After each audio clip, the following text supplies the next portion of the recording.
Eu passei boa parte da minha vida acreditando que alguns vazios eram normais. Eu me convenci de que algumas datas que deveriam ser alegres, que deveriam ser celebradas, como meu aniversário, como o Natal, eram dias comuns, dias sem importância, mas que no fundo isso me trazia um grande vazio e uma grande tristeza que eu não sabia explicar. Eu sou a Vanessa e hoje eu te convido para um café diferente. Hoje vamos conversar sobre como é crescer com o peso das ausências e como é descobrir que eu nunca fui órfã de pai.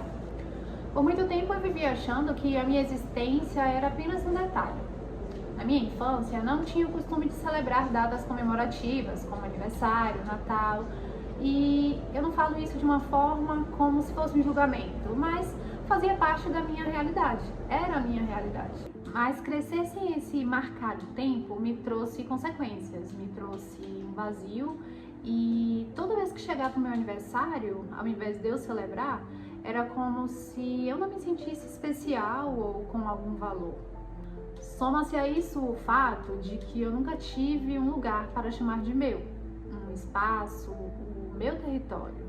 Essa falta de um lugar próprio e junto à ausência da figura paterna criou em mim uma bagagem pesada. Insegurança, baixa autoestima, dependência emocional, falta de merecimento. Eu achava que eu não era merecedora de viver as coisas boas da vida. A maternidade foi o meu despertar para essas questões, porque ao ver que o meu filho tinha um pai presente, olhando de fora, né? Olhando de um lugar mais distante e vendo que ele também não teve a figura paterna como exemplo, mas ele estava se esforçando para ser o melhor pai, um pai presente, por exemplo, começou a aflorar em mim as minhas feridas. E eu comecei a me questionar quem eu sou de verdade. Foi através de terapias. Eu sempre fui uma pessoa que sempre quis buscar entender as coisas. Então eu tive essa iniciativa de buscar por autoconhecimento, fora da terapia também, da minha forma, com mentorias, enfim. Mas eu olhei para um lugar mais profundo, eu quis me aprofundar através da palavra, eu quis muito buscar essa questão de estar alinhada a Deus. Eu também comecei a me interessar por ler a Bíblia, coisas que eu não entendia antes, mas eu comecei a me dedicar, a aprender no meu tempo.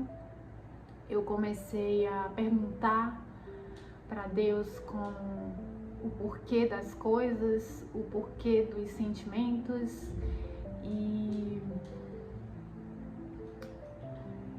Ele responde. Ele responde. Eu entendi nessa busca aí profunda que Deus não errou quando Ele escolheu o meu pai e que foi o suficiente, mesmo com a falta, foi o que Ele tinha para me dar, foi o que era para ser. E foi a partir daí que Deus assumiu a minha paternidade. Aprendi que perdoar é necessário e que só assim eu consegui me libertar para eu poder viver a minha história e não os traumas do meu passado. Da minha paternidade em Deus, e eu me apeguei a uma promessa que diz no Salmo 91, que inclusive, antes de eu falar qual é, aprendi que a gente precisa escolher um versículo para as nossas batalhas. E o Salmo 91, ele é a minha armadura. Um livro de Salmos que eu ganhei e que eu guardo com muito carinho. Salmo 91, para quem não sabe, diz o seguinte: sobre a sombra do Altíssimo. Aquele que habita no esconderijo do Altíssimo e descansa à sombra do Onipotente, diz ao Senhor: Tu és o meu refúgio e a minha fortaleza, o meu Deus em quem confio. Ele o cobrirá com as suas penas e sob as suas asas você estará seguro. A sua verdade é proteção e escudo. Cairão 1000 ao seu lado e 10.000 à sua direita. Você não será atingido. E aos seus anjos ele dará ordens ao seu respeito para que guardem você em todos os seus caminhos. Eles o sustentarão nas suas mãos para que você não tropece em alguma pedra.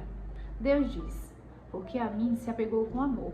Eu livrarei você, eu protegerei, porque conhece o meu nome. Ele me invocará e eu lhe responderei.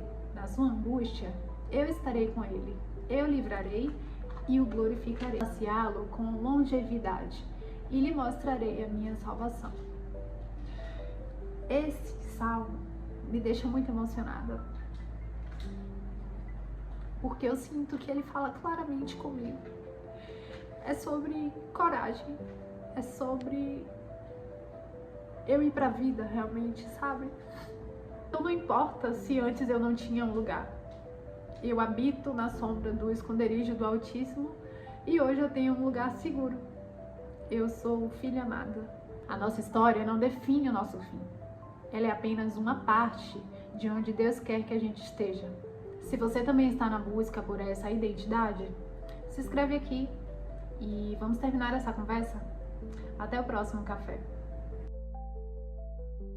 Galerinha, depois que a minha mãe acabar esse vídeo, vamos para o próximo. Começando agora.